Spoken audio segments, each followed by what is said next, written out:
will hide their potential parents of possibly gay, bisexual, or transgendered youth. Do you ever hear a song on the radio or on the internet or just somewhere and it gets stuck in your head and you absolutely fall in love with that song? That becomes your song and you rock out to it. Whenever you hear it on the radio or whenever you hear it on your iPod, you turn it up and you even do a little dance to it, whatever. But you just love that song. And then later on, through either your own research or through a friend telling you, sharing their experiences with that song, you find out the title and the artist. And it might shock you. It might shock you that really that artist made that song, that artist created that song, or that's the title of the song? Really? No way. It might even frighten you. I mean, Lord knows that there might be artists out there that you don't particularly care for their politics, or their values, or just what that artist has been stereotyped as. And yet they're associated with this song that you really love and that you really feel in tune with. Well, it's kind of a weaker parallel, but you might be able to see it. A lot of people, gay, bisexual, lesbian, transgendered, they feel it within their heart. They have feelings all their lives, or for a very long time, but it takes them a while to put it with a word. When I was a little kid, I remember having crushes on girls, but I thought it was just wanting to be friends but more. I didn't know what that but more was until much later, but I always had those feelings. And when I was 16 and finally put a word with my feelings, it scared the hell out of me. Because I was told that gay, homosexual, was all dirty and nasty and disgusting and evil and immoral and all that. But I still had all these feelings. And for some people who come out in later life, they'll tell you that they've had the feelings for a very long time, but they didn't have a word for them. Just like you might hear that song and you might love that song, but you don't have a title and you don't have an artist to go with it. It's kind of a weaker parallel, but I hope that you can kind of get the picture.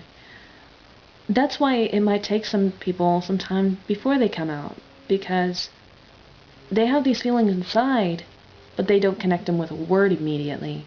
Because, I mean, if you don't have those feelings, or if you haven't been exposed much to the gay and transgender communities, how do you really know what it is to be gay? I mean, it's also like saying, how do you know what it is to be an artist? Yeah, you might draw, you might sketch, you might do pottery, poetry, whatever. But you might not consider yourself to be an artist. This is just something that is part of you. This is just a way that you express yourself, and then finally it dawns on you, or somebody tells you, hey, you're an artist.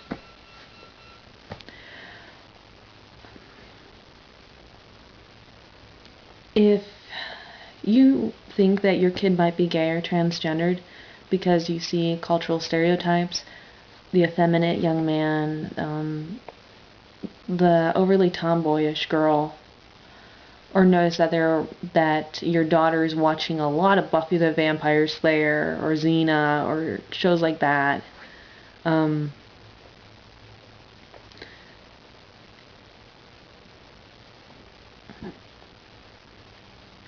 I guess my best advice would be positive.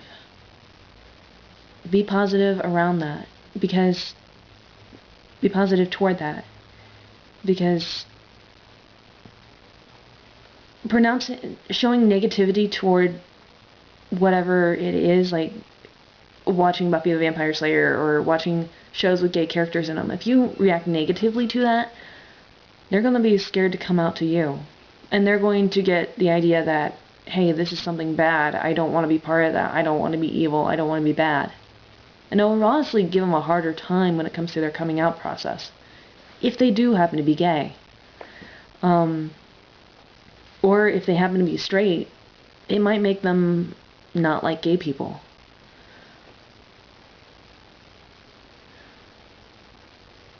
I guess what it boils down to is that The coming out process is not easy. And for some people, it takes a very long time to put a word with their feelings, to accept that they are that word. But a parent, a friend, a relative, a mentor, a coworker can make that process easier by simply being positive and being supportive. So, as always be open to listening. Always be open to accepting. And remember, it's your kid, and you love them, right? Peace out.